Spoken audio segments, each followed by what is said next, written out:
March 27th, 1977, 1 in the morning, Kansas City, Missouri.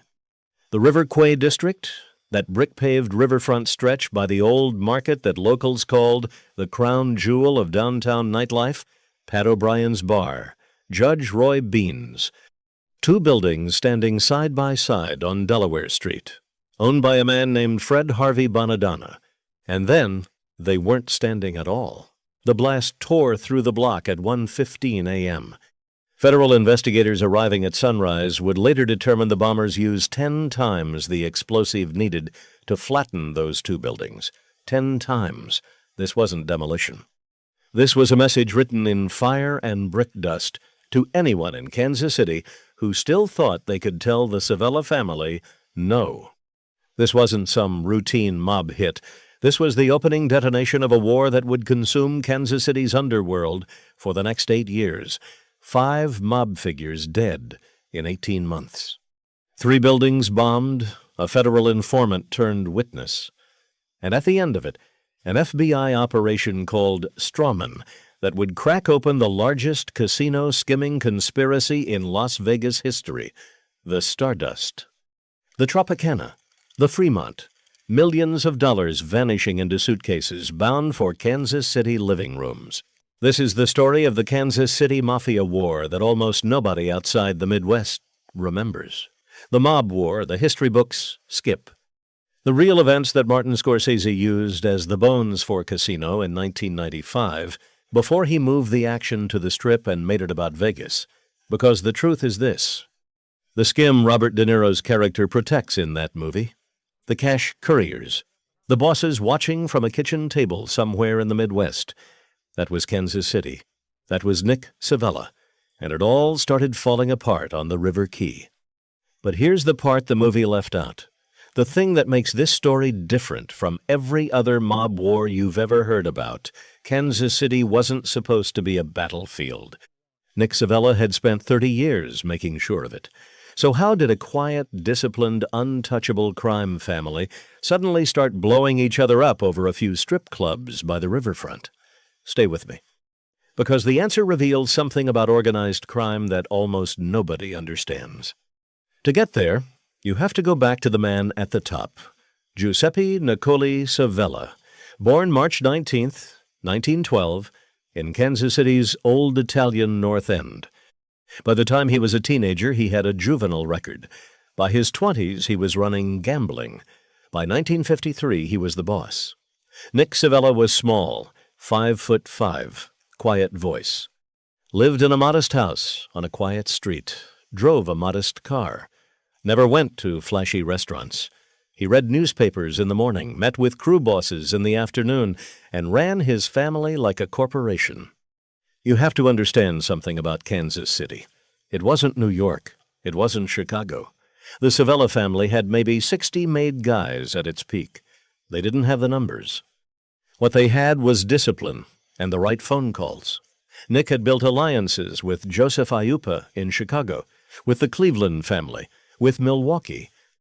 He had a hook deep inside the Teamsters' Central States Pension Fund, and starting in the early 1970s, those Teamster loans were flowing into Las Vegas casinos like a river. For $62,700,000 for the new Tangiers. $62.7 million financed the Stardust and Fremont alone, fronted through a San Diego real estate investor named Alan Glick and his shell company, Argent Corporation. Glick thought he was the owner. He wasn't. He was the face. The real owners were Civella in Kansas City, Aiuppa in Chicago, and a rotating cast of capos who never set foot inside the casinos but collected envelopes every month. The skim worked like this. Cash gets counted in the count room. Before it's officially tallied, before the auditors see a number, a portion gets pulled off the top, stuffed in suitcases, handed to a courier, driven east, delivered to a kitchen in Kansas City. From there, it's split among the families. By 1976, FBI estimates put the skim at somewhere between $400,000 and $2 million a year, flowing out of Vegas to Civella alone. Tax-free, untraceable, beautiful. So if everything was going that well, If Nick Savella was sitting on top of a Vegas money machine, why would anybody in Kansas City start a war? That's the question. And the answer is two brothers nobody on the East Coast had ever heard of. Joe and Willie Camasano. Old school, old neighborhood. Willie was a capo in the Savella family. They called him Willie the Rat, which in mob circles wasn't an insult. It was about how he moved. Quiet, in shadows, always finding the angle. By the mid-'70s, the Camasanos ran the rackets on the West 12th Street Strip. Strip clubs, after-hours joints, adult bookstores, the whole Tenderloin operation. But in 1975, the city shut 12th Street down. Code enforcement, license revocations, vice raids, the Strip dried up. The Camasanos needed somewhere new, and that's when they looked at the River Key. The River Key. You need to picture this. By the riverfront, a Kansas City businessman named Marion Trazzolo had spent the early 70s buying up old brick warehouses near the city market and renting them to entrepreneurs for $2 or $3 a square foot. He wanted to build something like New Orleans' French Quarter, family bars, restaurants, antique shops, a pedestrian district. By 1975, it was booming. 65 businesses, crowds on weekends, real money changing hands. And one of the biggest success stories was a place called Poor Freddy's, opened September 15th, 1972, by Fred Harvey Bonadonna. Now, Freddie Bonadonna was complicated. His father, David Bonadonna, was a made guy, a Kansas City mob soldier. But David had pushed his son out of the life, told him to run a legitimate business, make money the right way. And Freddie did. Poor Freddy's was packing them in. He owned multiple properties on the Key. He owned the parking lots. And he wanted the whole district to stay clean. No strip clubs, no prostitution, no mob hangouts, family bars, and live music. That was the vision. He made one mistake. One. At a meeting with a Savella family member, Freddie let it slip that he was clearing $10,000 a week. That was an exaggeration. He was probably making half that. But the number got back to Nick Savella. And Nick Savella, who up to that point had no particular interest in the Key, suddenly had a lot of interest in the Key. And the Camasanos, who needed somewhere new to put their adult businesses, suddenly had Nick's blessing to move in. What started as polite inquiry became pressure. Joe Camasano wanted Freddie's parking lots. He wanted Freddie to step aside and let mob operations move into the Key. There was the X-rated Chelsea Key Theater. There was Delaware Daddies. There were strip joints planning to open. And Freddie Bonadonna, against every instinct his father had drilled into him, decided to fight back. He went to the city council. He started blocking liquor license applications. He worked the political channels. He told the Camasanos, no. Here's where you need to understand the math of organized crime. When a businessman tells a mob captain no, somebody has to die. Not necessarily the businessman, but somebody close to him, to send a message, to establish a price. And so on July 22, 1976, David Bonadonna left a meeting at a Kansas City social club, got into his Ford Mustang, and didn't come home. 2 days later, a parking attendant noticed an abandoned car at Kansas City International Airport. They popped the trunk. David Bonadonna was inside, a single bullet behind the ear. 68 years old. He had warned his son this might happen. He told Freddie that if they killed him, the next target would be Freddie himself. That's the moment the war started. And the body count is something you have to slow down to understand, because what comes next happens fast. November 17th, 1976. Kansas City wise guy John Brocato, known as Johnny B., disappears. They find him shot to death in the trunk of his car. At the airport. Same pattern. Same message. February 19th, 1977. John Amaro, known on the streets as Johnny Green, is shot dead in his own garage. Amaro was a Savella soldier. Somebody was settling scores. And nobody was sure who was settling scores against whom. 3 days later, February 22nd, Harold Bowen, called Sonny, walks into a crowded bar called Pat O'Brien's on the River Key. Somebody walks in behind him with a shotgun, pulls the trigger.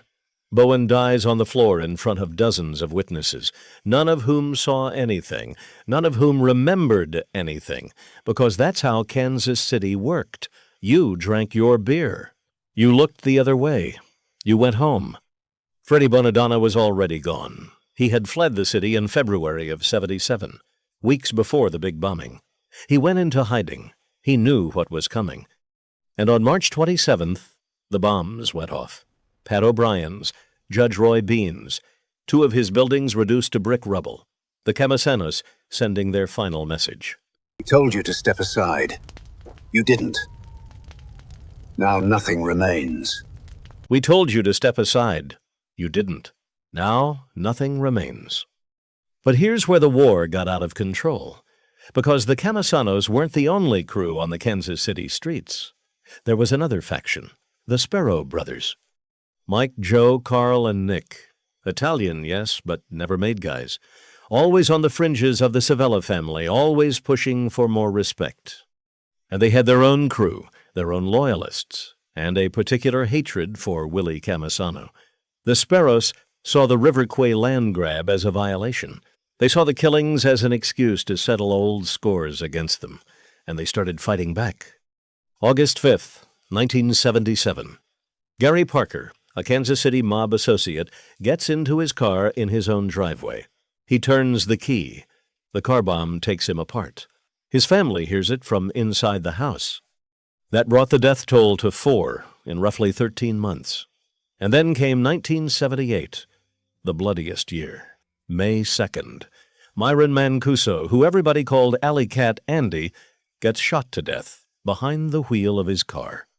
2 days later, May 4th, Michael Massey, called Minuteman Mike, gets shot to death behind the wheel of his car. Same neighborhood, same method. 2 men down in 48 hours.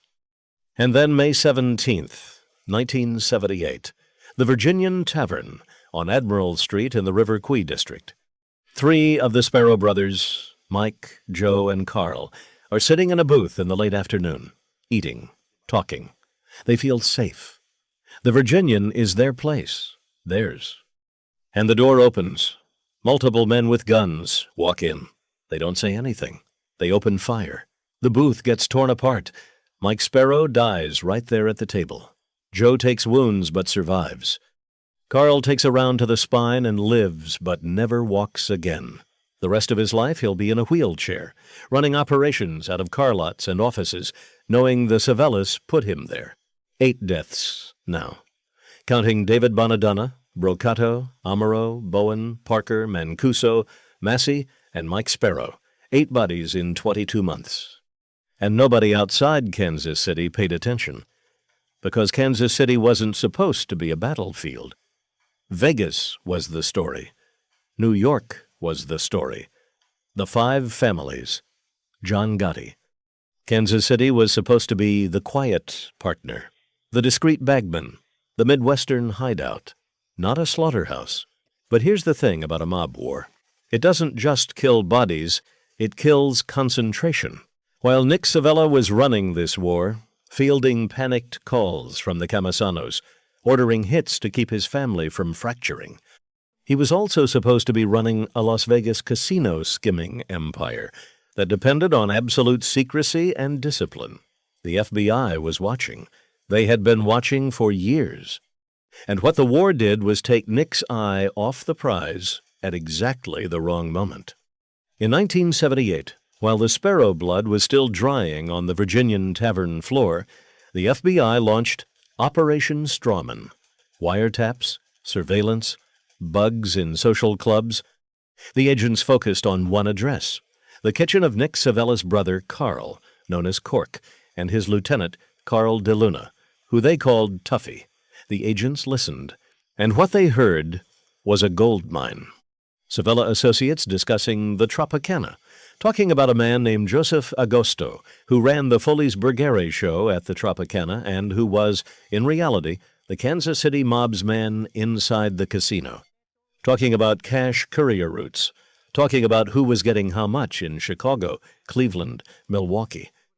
Talking about Alan Glick and the Stardust, and how to keep the Argent Corporation properties under control, Carl DeLuna, who kept handwritten ledgers, was tracking it all on paper. The FBI didn't just hear it, they had it documented in DeLuna's own handwriting. While Operation Strawman was assembling evidence, the war kept claiming bodies. June 18, 1980.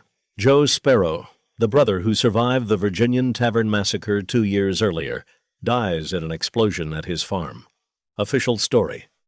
He was tinkering with explosives in his work shed, and they went off prematurely. Nobody in Kansas City believed it. Joe had been planning revenge. Somebody beat him to it. In 1981, the federal grand jury in Kansas City handed down indictments. Nick Savella, his brother Carl DeLuna, Carl Thomas, who managed the count rooms in Vegas, Joe Agosto, who had been running the Tropicana skim, and several others. The charge was conspiracy to skim cash from a Las Vegas casino. The first trial began in 1983. Nick Savella never sat in that courtroom. He was dying. Lung cancer. By March 12, 1983, he was dead, 70 years old. He had run Kansas City for 30 years, and he died without ever spending more than a few years total behind bars. But everyone he had built his empire with was going down. Joe Agosto flipped. The man who ran the Tropicana for Kansas City became the government's star witness. He testified about the count room, the couriers, the kitchen meetings.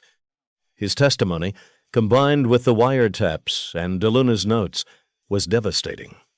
In July of 1983, the jury came back. Carl Savella convicted on 9 counts. Carl DeLuna convicted on 13. Carl Thomas convicted. Agosto pleaded guilty in exchange for his cooperation. He died of a heart attack in August 1983, just weeks after his testimony. In October 1983, the sentences came down. Carl Savella received the maximum, 75 years.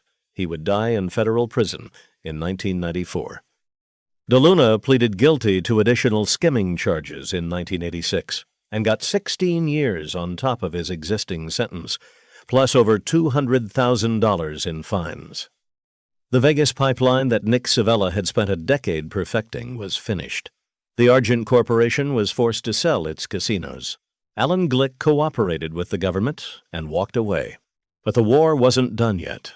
January 6, 1984. Carl Sparrow, the brother in the wheelchair, the one who had survived the Virginian Tavern with a bullet in his spine, was working out of a used car lot called 5 Star Investment near downtown. He had spent 6 years plotting revenge. He had told friends he was going to take down the Savellas if it was the last thing he did. That morning, he wheeled himself into his office. He opened a desk drawer. The bomb inside the drawer went off. He died at the scene. A month later, on February 9th, Kansas City Mafia captain Anthony Cardarella, called Tiger, disappeared. They found him 18 days later, on February 27th, strangled. In the trunk of a car. And in September 1984, Felix Farina, called Little Phil, another Kansas City Mafia captain and an associate of Cardarella, was shot to death in front of his own house. That was the last killing of the Long War. By the end, the body count attached to the River Cay conflict and its aftermath stood at 12 mob figures across roughly 8 years. Some sources count differently. But the names are the names. Bonadonna, Brocato, Amaro, Bowen, Parker, Mancuso, Massey, Mike Sparrow, Joe Sparrow, Carl Sparrow, Cardarella, Farina, 12 men, all connected to the same struggle for control of Kansas City. When Martin Scorsese sat down to make Casino in 1995, working from Nicholas Pileggi's book, he had a problem. The truth of the story didn't fit a Vegas movie. The truth was that the money flowing out of the Stardust and the Tropicana wasn't ending up with Robert De Niro's character on the Strip. It was ending up in a kitchen, in a modest house, in a quiet Kansas City neighborhood. The bosses making the decisions weren't in Vegas. They were 2,000 miles away in Missouri. Scorsese compressed it. He moved the bosses closer to the action. He turned a Midwestern operation into a Vegas drama. He kept Joe Pesci's character loosely based on Chicago's Tony Spilotro, and he kept De Niro's character, loosely based on Lefty Rosenthal. But the men giving orders, the men actually controlling the skim, the men whose phone calls drove the plot, those were Civella, Ayupa, and the rest of the Midwest. Kansas City was the brain. Vegas was the body. Freddie Bonadonna survived the war. He testified before a United States Senate subcommittee in 1980 against Joe and Willie Camisano, which was extraordinary for a Kansas City man with mob blood in his family. He was placed in the Federal Witness Protection Program. He lived under a different name for the rest of his life. He died in 2002. He never went back to the River Key. The River Key itself never recovered. The bars closed, the crowds stopped coming. By the early 1980s, the brick warehouses Marion Troslow had restored stood half empty. Today the area is called the River Market. Some of it has been redeveloped. A coffee shop called Quay Coffee carries the old name forward. But most Kansas Cityans don't know the history. Don't know that the brick beneath their feet was the staging ground for a war that brought down the largest casino skim in Vegas history. Here is what this story really tells you about organized crime. It tells you that the Mafia's biggest enemy was never the FBI. It was greed. Nick Civella had it all. He had the Vegas money pipeline. He had political protection. He had alliances stretching from Chicago to Cleveland to Milwaukee. He had a quiet, disciplined family that the federal government had a hard time penetrating. And he threw it all away because his men got greedy for a few strip clubs on a Kansas City riverfront, a district where the legitimate businesses were already making real money, a neighborhood where a single phone call could have brought the Camisanos to heel and avoided the entire war. Instead, Nick let his capos run. He let the Camisanos kill David Bonadonna. He let Freddie Bonadonna get pushed so hard that the man flipped to the federal government and gave them the foothold they needed. He let the Speros and the Camisanos burn his own family from the inside, while the FBI listened in on his brother's kitchen. The Vegas skim didn't fall because the FBI was brilliant. It fell because Kansas City was at war with itself, and the war made Civella sloppy. The war made his men talk on bugged phones. The war forced choices that exposed the entire structure.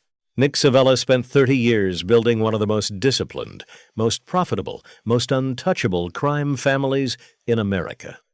He turned a small Midwestern operation into the silent partner controlling a Las Vegas empire, and in the end he traded all of it for control of a few city blocks of strip clubs that didn't even survive him.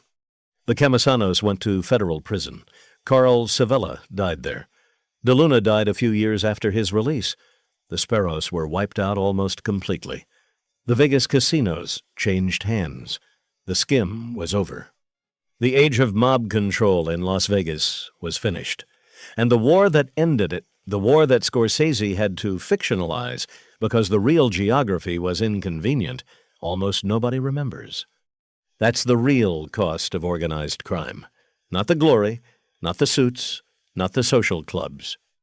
It's a brick rubble pile in a forgotten downtown district, 12 names on a casualty list nobody reads, and a Vegas movie that had to move the bosses 2,000 miles because the truth was too quiet to film. Kansas City was the brain. Kansas City paid the price. And the war that erased a generation of made guys is the war the Mafia itself prefers you never remember. If you found this story fascinating, hit subscribe. We drop a new mob documentary every week. Drop a comment below. What forgotten mob war should we cover next?